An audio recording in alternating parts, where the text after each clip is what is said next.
días. Buenos días, Evaristo, buenos días al público. ¿Qué situaciones, Jesús, hemos pasado en los últimos días? Balacera en Cuernavaca, luego agresión directa a un camión que trasladaba personal administrativo del penal, corrijo, del penal federal allá en Michapa. Situaciones que también, de acuerdo con información de prensa que se ha generado, pues llama la atención sobre algunos detalles. Y me quisiera referir primero a este que pasó en la balacera en el centro de Cuernavaca, donde en un comunicado oficial, y esto ya es público, lo difundió el propio gobierno, el arma de este joven que asesinó a dos personas en el momento, pues había sido asegurada por la propia autoridad y de pronto aparece en manos de este joven para cometer este crimen.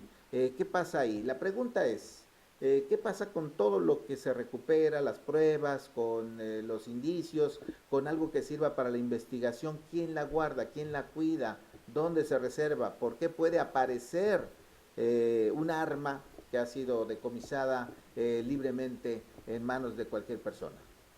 Sí, Evaristo.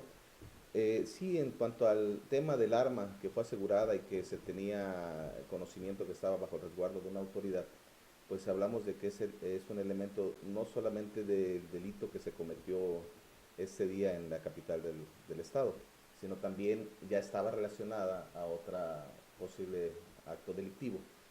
De ahí que ese instrumento debía de haber seguido los protocolos relacionados a la cadena de custodia. El Código Nacional de Procedimientos Penales establece claramente lo que es la cadena de custodia en cuanto a que todos los objetos, indicios o situaciones relacionadas con el delito deban de ser aseguradas para poder corroborar los elementos de prueba desde el momento en el que se considera su hallazgo o desde el momento en el que se encuentra en el lugar del acto delictivo, las autoridades que intervienen para asegurar ese arma o esos bienes, esos indicios que pudieran ser parte de la acreditación de los hechos, deben ser los que de acuerdo a su función tengan la obligación de resguardarla.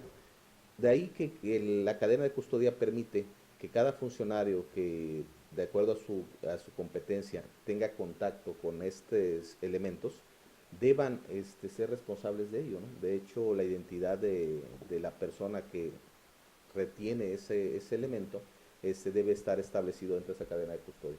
De ahí hasta llegar al punto en el que se va a ser resguardada bajo la administración de la autoridad competente. En este caso, pues el Ministerio Público tenía en su cuarto de evidencias esa arma, al parecer, que ya estaba relacionada a otros elementos o otros delitos, pero desde su aseguramiento en la primera ocasión debía existir todo el seguimiento de ese aseguramiento y las personas que tuvieron contacto con este bien, inclusive en las condiciones que esa arma estuvo retenida. De ahí que si hubo algún acto que pudiera haber permitido la sustracción del arma, pues también tenía que existir la denuncia en el momento que sucedió esto. No olvidemos que pues la función de las autoridades no solamente es en este caso la aplicación de la ley o el seguimiento o persecución de los delitos o investigación de los mismos, sino también es una administración en cuanto a todos los elementos que requieren para funcionar esas dependencias. Entonces, prácticamente esa arma, al estar en resguardo de la fiscalía y haberse este, sustraído, pues tenía que haber todo un procedimiento de investigación en cuanto a esa sustracción. Aunado a que tratándose de las armas y explosivos, debe dársele aviso a la PGR. Esto lo establece el mismo Código Nacional de Procedimientos Penales.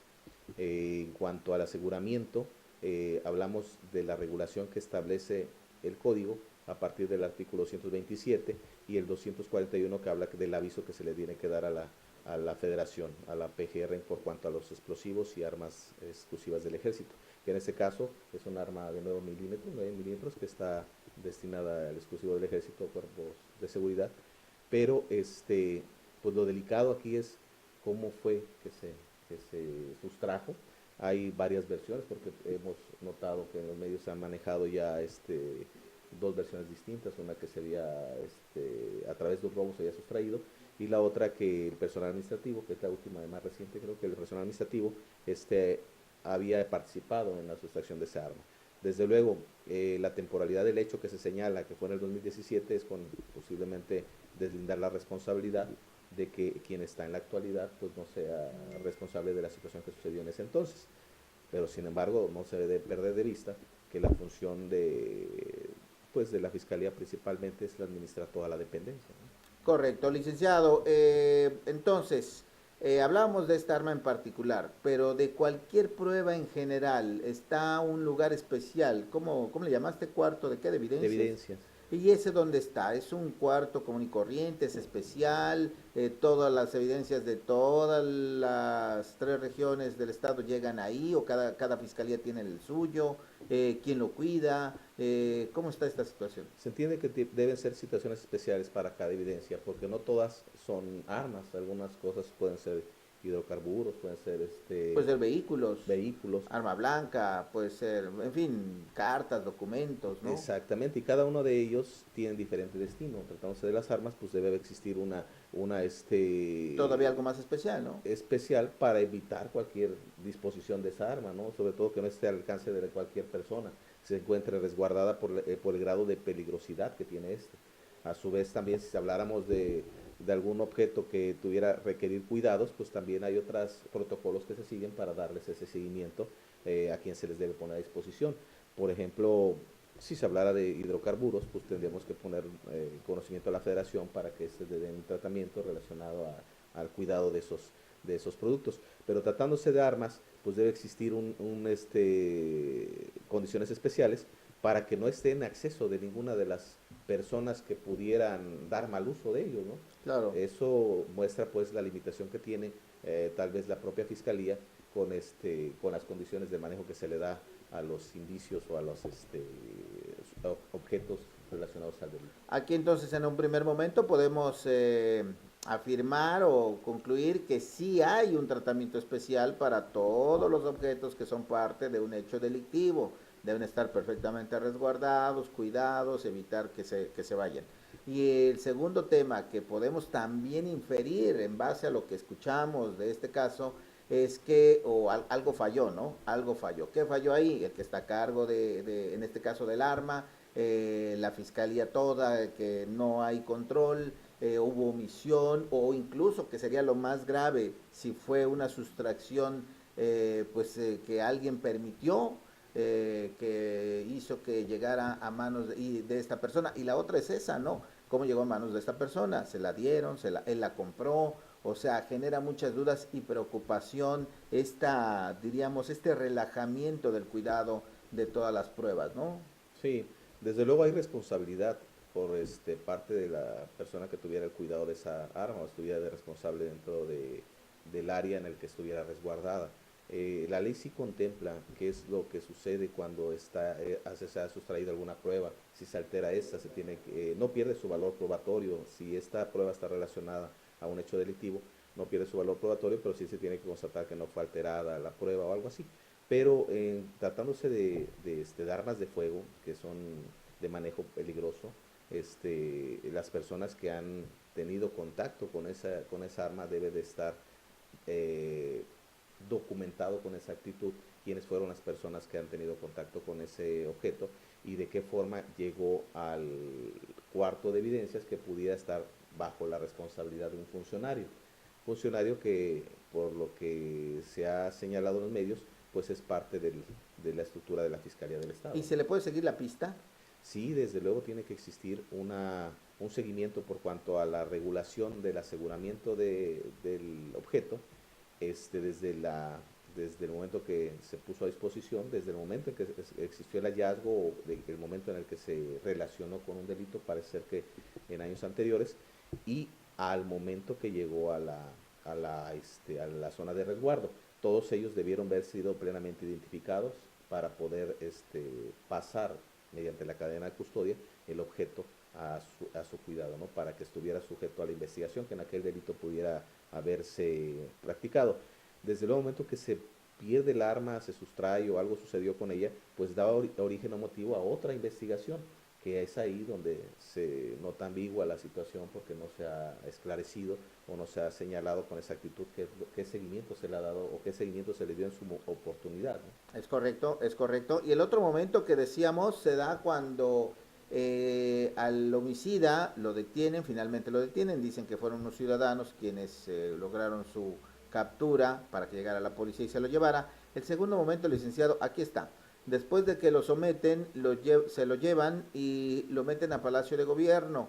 En redes sociales ha habido muchas preguntas, ¿por qué lo metieron ahí? Que si entró uno y salió otro, en fin, una serie de cuestionamientos que tienen cierto sentido. Por eso la pregunta es, si es factible que hayan, no sé, por seguridad, por cualquier circunstancia, que lo hayan metido el Palacio de Gobierno a este joven antes de trasladarlo pues a donde deberían. Sí, mira, principalmente la intención es evitar que se alteren los elementos del cuerpo del delito y en este caso que la persona que cometió el acto pues pueda estar sujeta a otra exposición. Es decir, desde el momento en que la autoridad lo asegura, debe resguardarlo para que no suceda una alteración en el hecho. No olvidemos que hay ocasiones en que la propia población ataca o agrede y la autoridad tiene que resguardar al sujeto detenido. En este caso supongo que la conducta de las autoridades, porque no había cerca una unidad tal vez para trasladarlo, pues fue resguardarlo en un área que tuvieron acceso, ¿no? Porque Sí, igual ahí se ve. pudo haber sido otra, no necesariamente el gobierno del estado, sino alguna otra local que Ah, permitiera asegurar que no le alteraran o no afectaran o no se agrediera a la persona o simplemente ahí entonces no se fuera a la fuga, ¿no? no se violentó ninguna ley. No, yo entiendo o considero, como opinión personal, que era la forma de asegurar que no se alterara las circunstancias del hecho tratándose de la detención. Correcto. Y lo que vemos también, ¿qué opinión te merece todo esto? Aquí va justo la detención. ¿Qué opinión te merece? Ahí va la policía, ahí va el detenido y los reporteros preguntándole de viva voz. Sí, esas son las condiciones para evitar que se altere las circunstancias, No, ¿no? pero me refiero que los reporteros queriendo entrevistarlo en el trayecto. Sí, sí, sí, pues fue un hecho, Ahí tampoco se violenta ninguna ley. no, pues desde el momento que está expuesto a que todo el mundo tenga acceso, Ajá. pues la conducta de las personas pues no son reguladas en cuanto a las preguntas, ¿no? Pues, tal vez la agresión podría haber sido sancionada, pero no olvidemos que hay muchos antecedentes relacionados a ese tipo de situaciones. Pero aquí se da el caso, pues el fenómeno de que es pública la detención e incluso de manera instantánea se da a conocer en los medios porque había mucho acceso a esa Sí, sí, información, ¿no? sí. En vivo, Entonces, diríamos. En vivo entonces estaba transmitiendo. ahí lo que se trata de hacer por parte de las autoridades, evitar que se alteren las circunstancias y pudieran manejarse informaciones Sí, erróneas, distintas, no erróneas, pues equivocadas. finalmente era un hecho que causaba terror en la ciudad en el momento de que sucedió y eso pues genera pues muchas conductas a veces que si no estás preparado para ellas pues puedan estallar circunstancias de psicosis o cuestiones colectivas, ¿no? Claro, ¿y qué otra cosa viste en todo esto? Miles de videos se difundieron, aquí tenemos algunos. En general, ¿cómo viste la actuación de las autoridades? ¿Fue correcta? No diríamos que oportuna, porque pues Pues se tardaron un poquito, pero ¿fue correcta? ¿Viste algún otro detalle digno de mencionar? lo grave de esto no es tanto la conducta de la autoridad en el momento que se dio el hecho, sino la forma de prevenir esos hechos, ¿no? Pues no deja de ser un acto generado por la delincuencia organizada que genera un mensaje de impunidad en el Estado. La gente sabe ya que la delincuencia organizada actúa libremente y a veces no pasa nada. Entonces, lo que estaría fallando en este caso es la acción preventiva, ¿no? Cómo es que se suceden esos actos sin que se puedan impedir y pues ahí podría ser parte de los actos que atribuirles a la autoridad, la falta de presencia de autoridades o incluso aquí que existían autoridades de momento no hubo una reacción tan inmediata o tal vez la reacción que estos tienen pues fue en la forma en la que todos conocimos sucedió el hecho. Eso nos dice mucho, nos dice lo que está sucediendo en el Estado. No es la primera acción de esta naturaleza que se hace en público y que se hace en condiciones en las que hay muchos observadores. Así Entonces, es.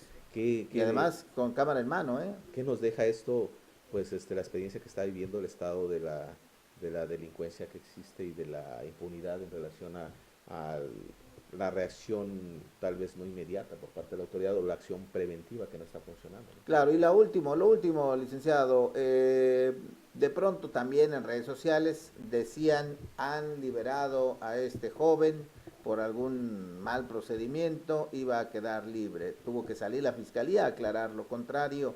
En algún momento, por lo que hemos escuchado y lo que hemos visto, ¿podría haberse dado esta situación? ¿Una falla técnica podría haber permitido la liberación del joven? La situación se dio en flagrancia, esas condiciones permiten que la autoridad actúe de manera o reacción inmediata. La detención se da en una persecución, muy difícilmente podían equivocar la detención.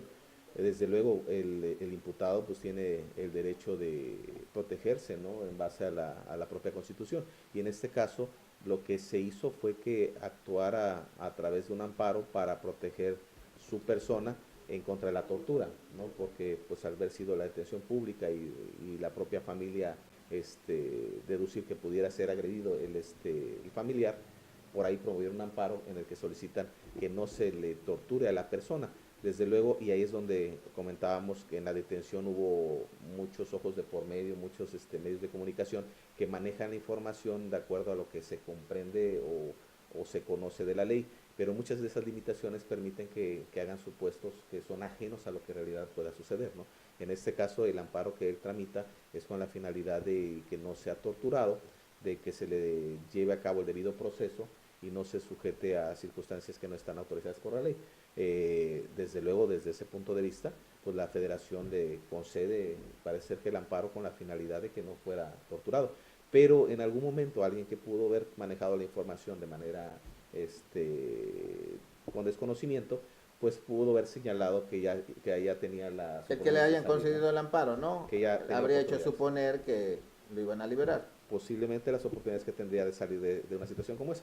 Desde luego sí es importante que la gente conozca que el debido proceso exige ciertos detalles que deben cumplirse para que la ley se practique y en caso de que existan errores por parte de la autoridad, pues a veces genera que las personas que están siendo señaladas como responsables del delito, pues adquieran su libertad por errores de la propia autoridad. Pero en el caso particular, como se vio en la detención, se da la flagrancia, es una persecución la que se realiza después del hecho y hubo bastantes testigos, no pasó no se perdió de vista a la persona que cometió No el había delito. posibilidad de que Es difícil se equivocara, ¿no? que pudieran equivocarse por cuanto a esta circunstancia. Sí ha sucedido en otros casos cuando las detenciones pues se dan en condiciones en las que no hay tanta evidencia de cómo se realizó esta y se puede cuestionar. Pero aquí, ¿qué podríamos decir si fue un acto público prácticamente?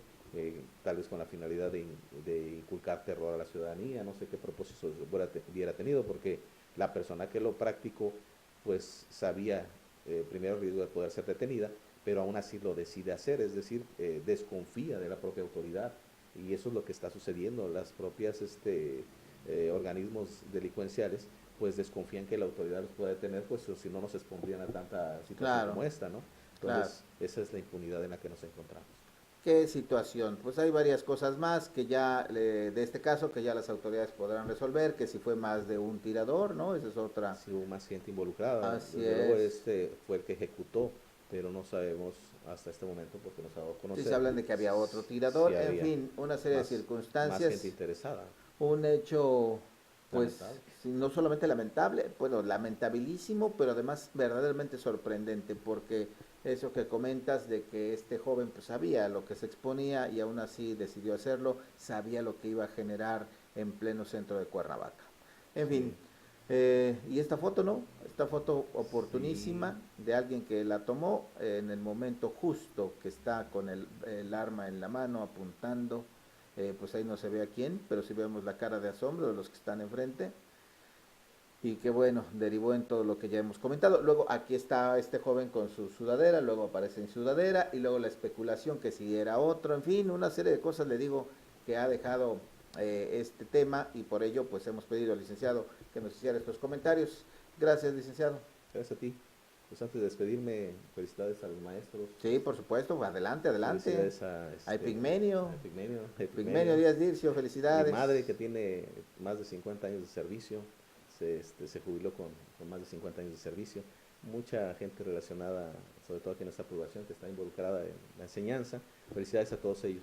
Claro que sí, naciste en ese ambiente. Así es, nací en el ambiente de los maestros. Mis padres son catedráticos, maestros del magisterio, dedicados toda su vida a esa profesión. Así es, nos sumamos a las felicitaciones. Felicidades a los maestros.